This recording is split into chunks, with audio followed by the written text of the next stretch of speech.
Oke, selamat datang kembali di channel Komitmennya yang akan menjelaskan seputaran tips dan trik teknologi dan informasi. Yeay. Oke, pada kesempatan kali ini dan di video ini kita akan mencoba untuk melakukan troubleshooting ya di dalam PC-nya ini PC Dell. Kemudian untuk tipenya adalah Inspiron One 2020 kayak gitu.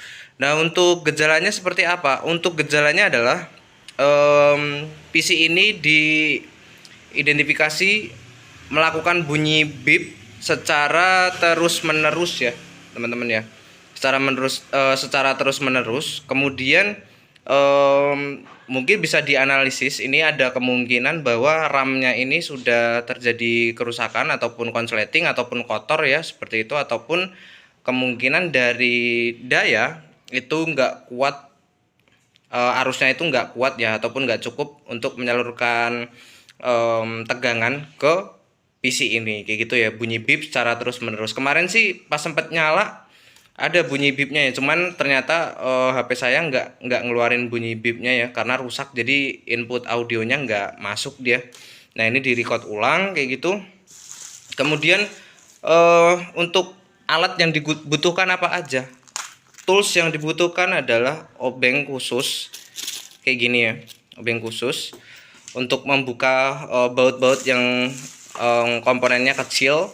Kemudian kita ada obeng besar untuk membuka baut yang di sini, di sininya teman-teman. Bentar, tak buka dulu. Nah, untuk membuka yang di sini ya, gitu kurang lebihnya. Nah, ini udah dicopot dari sininya, holdernya ya ini ya, kayak gitu. Nah, kalau udah dibuka, sekitar ini ada 4 baut, kurang lebih ada 4 baut. Nah, kemudian udah deh, nggak ada lagi baut di dalam ya, jadi ini case nya tinggal dibuka aja kayak gitu, jadi nggak ribet gitu loh, nggak ada baut di dalamnya kayak gitu. Nah, berhubung kemarin RAM-nya udah dibersihin ya, RAM yang lama itu udah dibersihin dan coba untuk dipasang kembali, cuman dia masih belum nyala ya, monitornya blank ya, nggak nyala sama sekali, terus masih ada bunyi bip. Makanya sekarang dicoba untuk membeli RAM kayak gitu, karena nggak ada cadangan gitu loh, jadi coba beli, jadi dites kayak gitu ya, karena kemarin udah dicoba bersihin tapi belum bisa gitu. Oke ya, ini tak bongkar lagi case nya. Oke, nah kalau udah terbuka kayak gitu ya teman-teman ya, tinggal dipletak-peletakin aja gitu. Nah, ini kondisinya seperti ini gitu.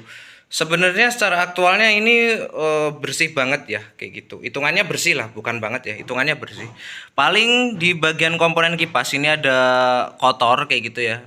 Ya rutin-rutin dibersihin aja, soalnya ini juga berpengaruh membuat device ataupun perangkat kita itu menjadi overheat ya. Kalau misalkan dia ini kotor di bagian kipas ataupun fan-nya ya, kayak gitu. Kemudian ini di bagian RAM, especially untuk di tipe device ataupun perangkat ini, RAM-nya kayak gini ya, ada tutupnya kayak gitu.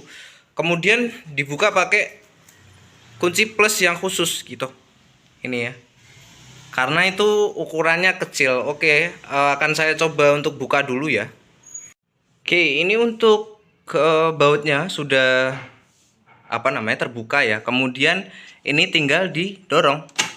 Nah, gitu ya. Udah tinggal dorong terus angkat. Nah, jadi untuk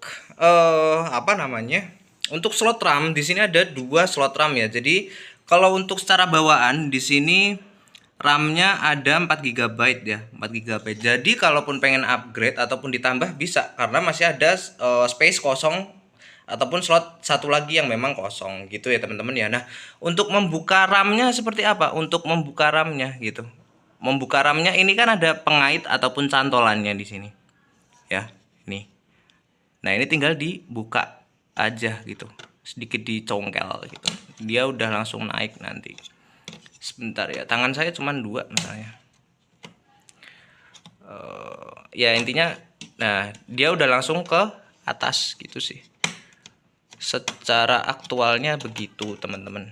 Nah ini tinggal ditarik aja gitu, sangat mudah ya teman-teman ya gitu. Untuk masangnya gitu juga, ribet ya kalau misalkan pakai tangan satu. Oke gitulah, bentar ya, tangannya cuma satu soalnya.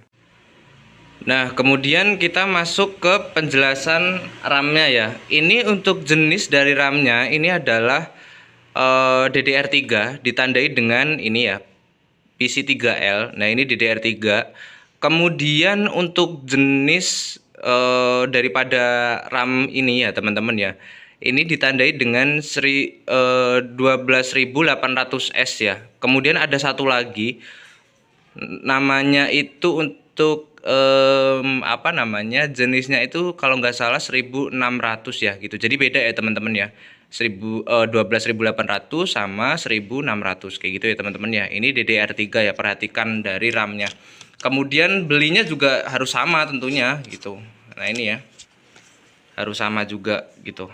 Nah itu 4 GB juga. Terus ada PC3L DDR3, ada 12.800S gitu ya teman-teman ya. Ini tadi belinya offline, bukan yang di online shop gitu ya teman-teman ya. Harganya ini kurang lebih berapa ya tadi, 160.000 kalau nggak salah ya gitu. Saya coba buka dulu dan tinggal dipasang ke slot RAM yang kosong. Oke. Ini saya buka sekalian aja di penutupnya ini ya, karena riweuh gitu. Terus karena ada mau penggantian di baterai CMOS-nya juga ya gitu, jadi sekalian naik dicopot kayak gitu ya, riweuh soalnya. Oke ini belum kepasang RAM-nya gitu, saya pasang dulu ya. Oke ini untuk baterai CMOS-nya ini harganya 7.000 kayak gitu ya. Ini mau dipasang di sininya gitu ya. Oke RAM-nya udah terpasang teman-teman gitu ya. Nah ini udah bisa ya, dan belum dipasang semuanya gitu. Ternyata yang rusak bukan RAM-nya, melainkan slot RAM-nya gitu. Kemarin saya juga lupa untuk nyoba-nyoba ya di apa namanya, slot RAM yang satunya.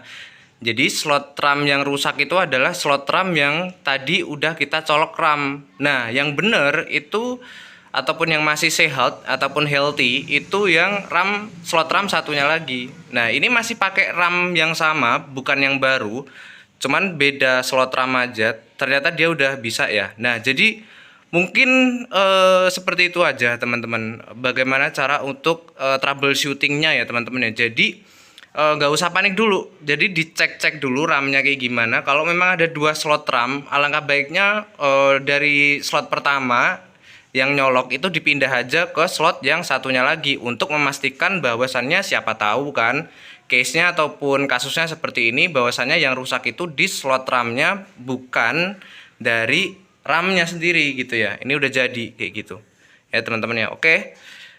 Sorry teman-teman, koreksi ya. Nah ini ternyata setelah aku bersihin slot RAM-nya yang tak bilang rusak tadi gitu, pakai sikat sama kipas Hello Kitty, itu dia udah bisa kayak gitu. Jadi RAM yang udah dibeli barusan nggak mubazir. Jadi karena memang ini by defaultnya ini 4 GB dan yang dibeli ini 4 GB